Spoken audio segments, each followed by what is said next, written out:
Hello, and welcome to our second quarterly live. Now, over the next 30 minutes, we're going to be rounding up what's been going on in the last few months across the CIPR's 4 strategic pillars. And we've got 2 brilliant guests for you today. They're going to be joining us. Plus, we've got news, we've got behind the scenes work from across the Institute. Yeah, so great to be here. Hello, everybody. So yes, whether it's our networks, some of the great advocacy work we've been doing, or some of the people and the volunteers behind the scenes that make the CIPR what it is, we'll be covering all those highlights from last quarter. There is a chat function, so please do put your comments and your questions in the chat, and we'll get to as many as we can as we roll through the session. So, but for now, let's get started. Fantastic. Now, so let's go into our first story. So we're going to be talking about Pillar 1, which is building a diverse and collaborative community. Now, as you know, as volunteers, during Volunteers Week, it's about celebrating the people who make the CIPR run. So the CIPR, as we know, runs on volunteers. And I believe it's 10 volunteers to 1 member of the HQ team, which is extraordinary. So it's a very unique organization. And we're very blessed to have volunteers who just lead the way. Now, the people who govern us, the members who are leading our groups, the people who are mentoring, judging, editing, organizing behind the scenes, that's a flavor of what the volunteers do. So early this month, we set aside some time to properly thank them. Volunteers Week, it ran in the first week of June, and it's a national celebration of people dedicating their time and expertise to keep our community going. And as a part of that, we ran Volunteer Recognition Awards, and it's a peer-nominated award scheme that recognizes service across 5 separate categories. And here's the winners that we've got on screen. So these are our advocacy champions. And so we are so grateful to our volunteers. So congratulations on all of those. These are chartership and lifelong learning champions. So again, a huge congrats, and our diverse and collaborative community champions as well. And so a huge congrats to all of the winners. And if you've ever thought that you'd like to get involved, there's a role for everyone, anywhere, whatever your interest. And we've got a QR code here on the screen. So all you've got to do is scan the QR code if you'd like to find out more and join our volunteering community. That's great. And staying with the theme of volunteers, one of our owners has been recognised at the highest level. So CIPR fellow Rhiann Moore has been awarded an MBE in the King's Birthday Honours for services to young people. So the honour is for her work with the Scouts, where she's been chief volunteer for Wales, and done some amazing things through the pandemic and through the 100th year of the Scouts in Wales. So, lots of work in her spare time and volunteering there. And she's not only done that in Wales, she's also a huge volunteer for the CIPR. So she's been involved for around 20 years, actually, has chaired our Cymru group and served on our council. So, Rhiann's really taken the skills that she has in her PR career and advocacy and wanting to volunteer and really giving that back to her community, both professionally and personally. So congratulations, Rhiann, from all of us. It's thoroughly well deserved. And yeah, we're delighted for you. Fantastic. Huge congrats. Now, another very important pillar of our community is, of course, our chartered members, and they commit to the highest standards of practice, and they fly the flag for the CIPR and the wider industry. And huge news, because we have achieved a major milestone, a chartership milestone, and we'd like to introduce Candice. Candice, welcome. Now, Candice, we are so excited to have you, because you are, of course, Candice Robinson, our 1000th chartered PR practitioner, and you are a communications engagement manager at North East London NHS Foundation Trust. And Candice is here to talk about her experience with chartership, the assessment day, and what she'd also say to anyone who's a little bit unsure about taking the next step. Over to you, Candice. Well, thank you so much. It's so lovely, and it's hard to follow those wonderful volunteers. And it was really lovely, actually, because Hannah Gunfield was in one of those who you celebrated, and she actually really supported me through the chartership. And I also volunteered for the East Anglia region, which was another reason why that empowered me and encouraged me to take the chartership. So I'm super pleased, to be here and to talk about that. Brilliant. Well, congratulations. I mean, it's a great accolade, and it's a big milestone for the Institute as well. You've talked about how it was about more than the chartership name itself, more than having that credential, and actually it kind of helped you with maybe some self-doubt and some things that you kind of felt beforehand. And I just wondered if you know what changed through the process, and how do you feel having gone through that now? Yeah, I mean, I think I knew strategic communications. I knew I was ethical, but that doubt of being a leader, because I hadn't led a big team, I thought that that's what leadership was. You know, I haven't led a big team. Maybe it's not for me, or like, you know, imposter syndrome. But the good thing about the chartership, it's the actual process that's brilliant, because it makes you self-reflect on all your experiences, and you look back. I've been a line manager, but it's not really about the leading of a big team. You can make leadership decisions without that, you know, and it makes you reflect on all of those things, all of those qualities that makes a good leader.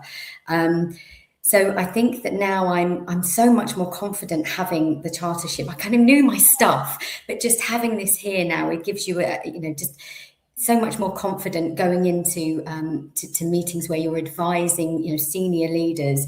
It just gives you that real kind of self-esteem and that boost, really. And that, you know, that credential is industry standard, and you can wave it around. I know what I'm talking about. Yeah. I totally agree. I think when I got chartered, it did wonders for my imposter syndrome, because, as you said, it's just a sort of a tangible, you know, anchor of your professionalism.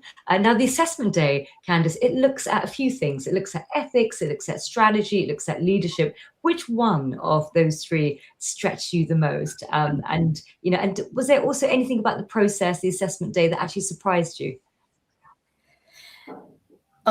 I was really worried about it, and it is meant, you know, it's meant to challenge you. I don't think anyone wants to get chartered for the sake of it. I wanted to work for it. I think I've alluded to the fact that I've always known I was ethical. I know strategic comms. I've completed the diploma recently as well, which really, you know, helped me with that. But I do think it was that leadership, and because I'm quite a kind and compassionate leader, you know, I'm quite laid back. I'm quite, you know, calm. I think people do not always associate, or I think, you know, people might not also associate me with being a leader. So I think I struggled.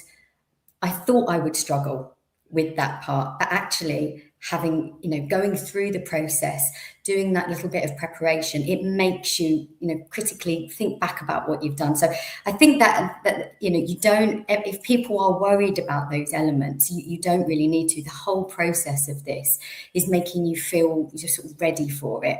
So I really wouldn't, you know, worry, you know, too much into those things. Mm.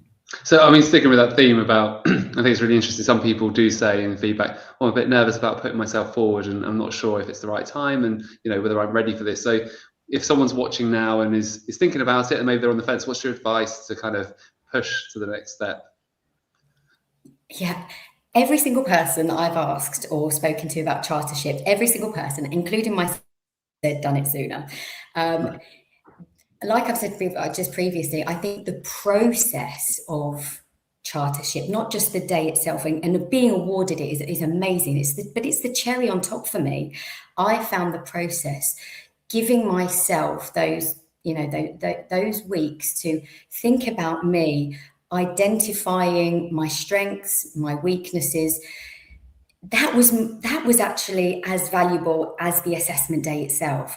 So go for it. I think, you know, you do need to have that experience, obviously. I wouldn't advise going for it if you're straight into, you know, new into comms.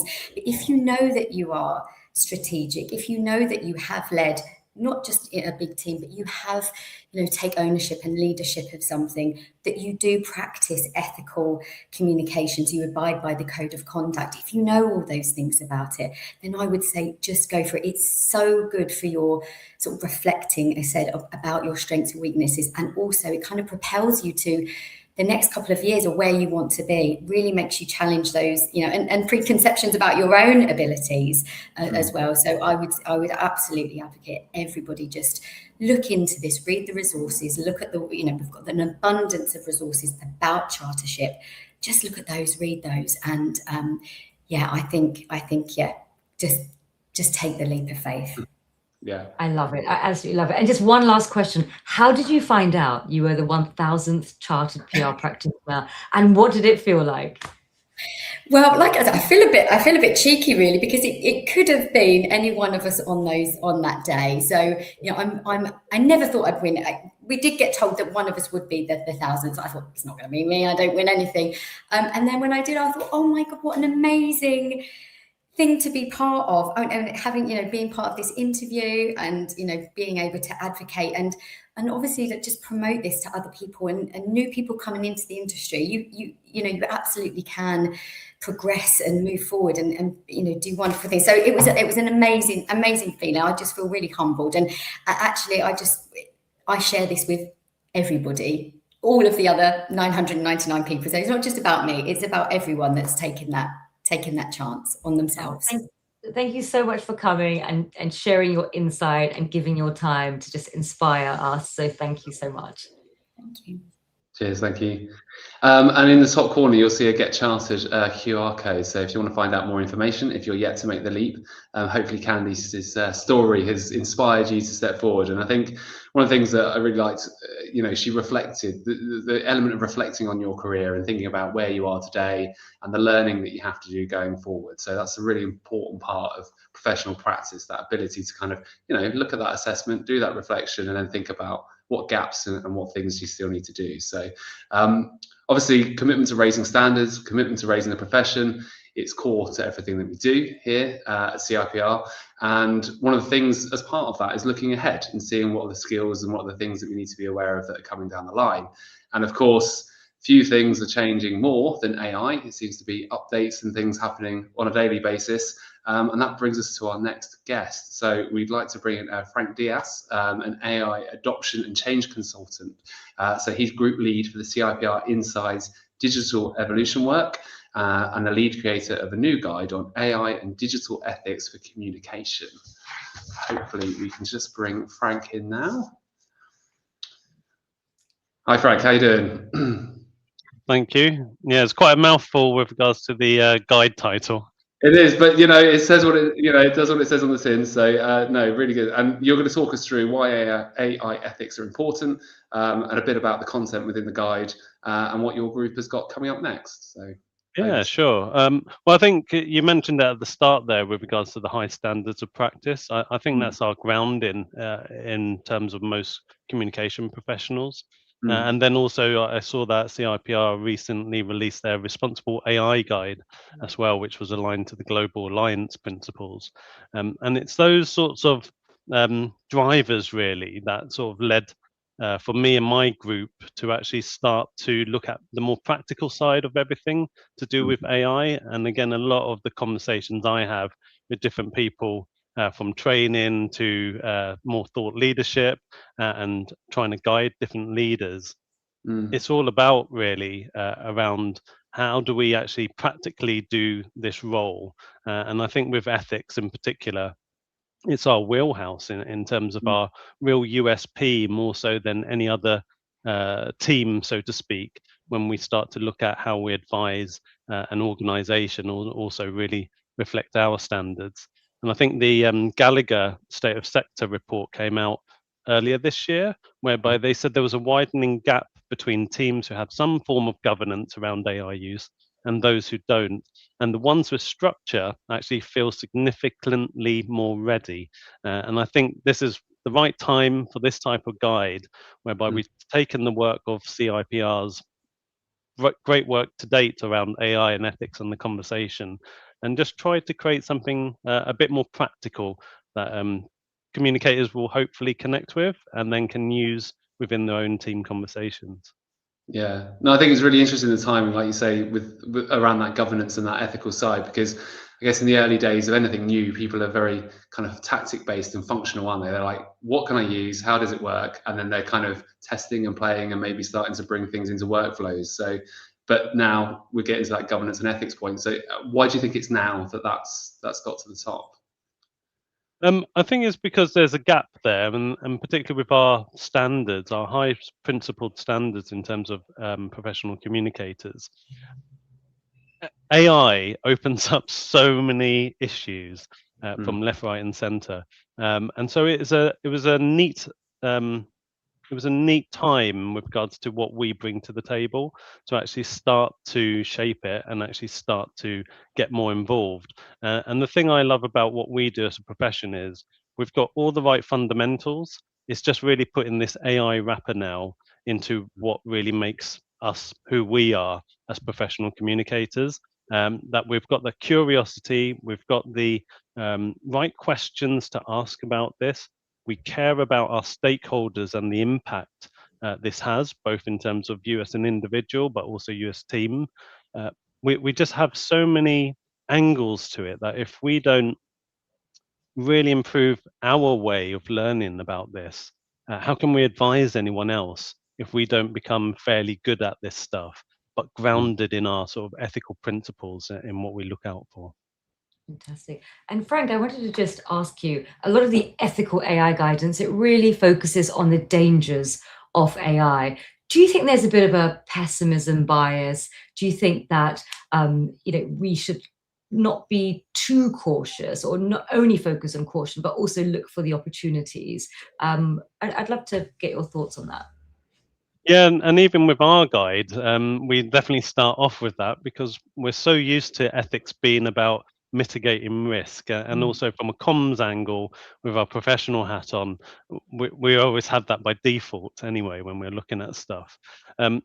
You can definitely be more cautious, and there are definitely teams out there who are being cautious, and that's definitely a good signal. However, at the same time, we've also got to think about the teams and people and organizations that we serve at the end of the day.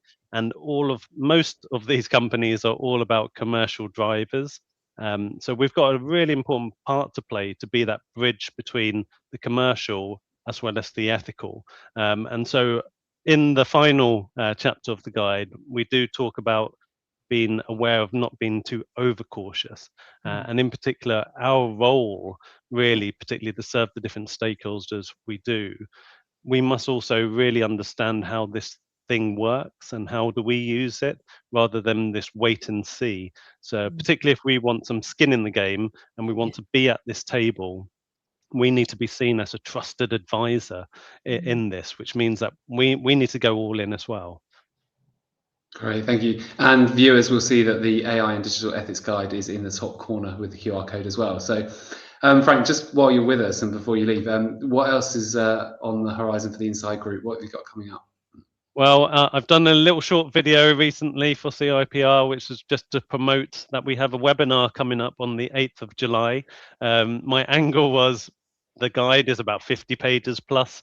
If you don't have the time to read that, come along to the webinar instead, and then we'll bring it to life and hopefully inspire you to dive into that 50 pages and then pick it apart and pick and choose the bits that are relevant to you. That's brilliant. That's brilliant. Thank you so much, Frank, for being so generous with your time, with your insight in such an important, consequential aspect of our industry. So thank you, Frank. Thank you. Cheers. Thanks very much. Great. Well, we're going to move on to pillar 4 now, which is our advocacy pillar. And this is going to be all around our Lobbying for Good Lobbying campaign. So in May, members might have seen, we published a white paper, so Easy Wins, Empty Gains. And this is calling on the government to go further on lobbying reform than the recommendations that it had inherited. The report takes the 9 recommendations on lobbying reform from the Committee on Standards in Public Life's 2021 review and rates each one red, amber and green based on how much transparency it will deliver. Only 4 of that list made it to green. So yeah, it's work to be done. What happens next? So the point from the CIPR's perspective is that the government's ongoing review is a rare chance to kind of fix Westminster's lobbying laws and dusting off these 5-year-old recommendations isn't quite enough, and that more needs to be done. So there is a paper on the site at the moment, if you'd like to read more, that explains all about CIPR's positioning on this and what's happening next. Thank you, Dan. And just a little bit more on the story. We had Baroness Hayter. She is putting forward a private members bill, and it's incredible that the CIPR's campaign has reached Parliament. And not only is she introducing a private member's bill to the House of Lords to reform the Lobbying Act, but the CIPR are right behind it. And what happens with the House of Lords is peers, they don't typically have, lots of staff to help them. So Baroness Hayter, she asked the CIPR's team for help, and so therefore the CIPR alongside Baroness Hayter have been spent weeks drafting the bill with her line by line. It's incredibly sort of detail orientated work, and it's what we want to see. We want to see good lobbying in action, and so experts are going to be giving counsel to government to deliver better laws. And the bill, it aims to close one of the Lobbying Act's biggest loopholes by bringing in-house lobbyists into the scope for the first time. And we also helped connect Baroness Hayter with the Ethics and Integrity Commission ahead of the bill's second reading, and we're looking forward to the Ethics and Integrities Commission report. So huge consequential work that we're doing, not only for the industry, but for wider society to fulfill our mandate as part of being chartered. Now, I think we are drawing a little bit to the end. And so, before I thank our guests who joined us, I think we've got a bit of time, Dan, for a bit of a chat. What do you think? Yeah, why not? Let's go for it. So Dan, this is my 7th month as president, and I feel the clock is ticking. I've had the most incredible time, and I would definitely do it again. I think it's such an amazing opportunity to meet various different parts of the PR industry, meet our incredible volunteers who give so much time. I wanted to ask you now, Dan, you've been volunteering for how many years with CIPR? So I think it might be 13 actually, so hopefully not unlucky, but yeah, I think it's quite a while. And when you were volunteering, so was it the groups, the council, obviously the board? Can you talk us through your volunteering journey? Yeah, I mean, when I started, I was in-house at the time, so I'd moved from agency to an in-house role, and I was really keen to keep that connection to other people in the industry. I think you can sometimes get isolated in-house. When I joined that in-house role, I was a team of 1. So I think it was really important that I kept a network in the industry and understood, things that were changing and things that were happening in the industry. So I specialised in the built environment. I came in via the CAPSIG group. Very quickly saw that there were opportunities to volunteer. And then that was the start of it, really. So working through quite a few roles within the CAPSIG group. Eventually chaired that group for a while, and then onto council, then onto board, and then onto this. So it's kind of, it's felt quite natural.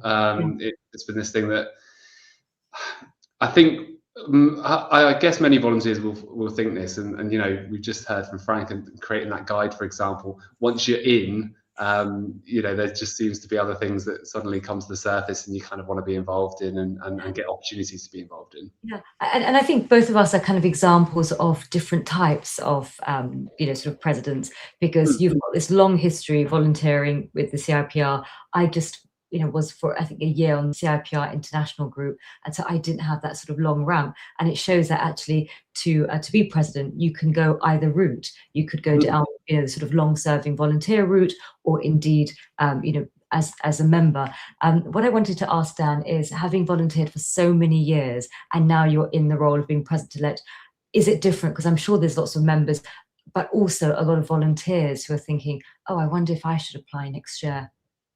Yeah, it's definitely different. I think in a weird way, it's a little bit like what Candice was saying about like kind of reflecting on your career. I think what you end up reflecting on is the kind of journey that you've been through with the CIPR. I think last night, obviously, we were at the Excellence Awards, and you're in a room, and it's just great to have the community together and to be able to celebrate the great work that people do, catch up with old faces, meet new people.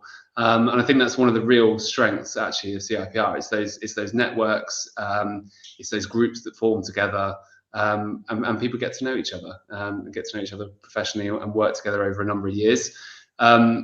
You end up, even I've been surprised with stuff, even having been involved with CIPR for so long, just through taking on this role, and it does change.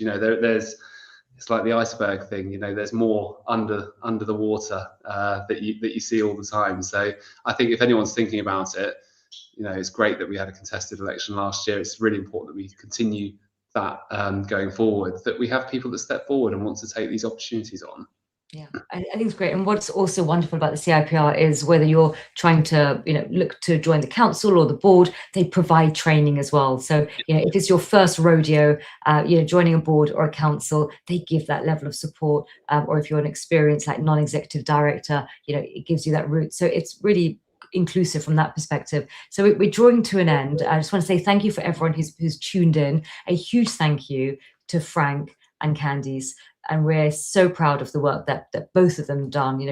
Candice going for being chartered and becoming our 1000th chartered practitioner. And Frank, we've all been following his incredible work for so many years, and so generous of him to share it with our membership community. Now, the recording is going to be available on LinkedIn, so you can catch up. And over to you, Dan. Yeah, well, I mean, otherwise, just thanks to everyone that's participated today, and hope people have enjoyed watching. We'll be back with more next quarter, but until then, take care. Brilliant. Thank you. Bye. Cheers. Bye bye.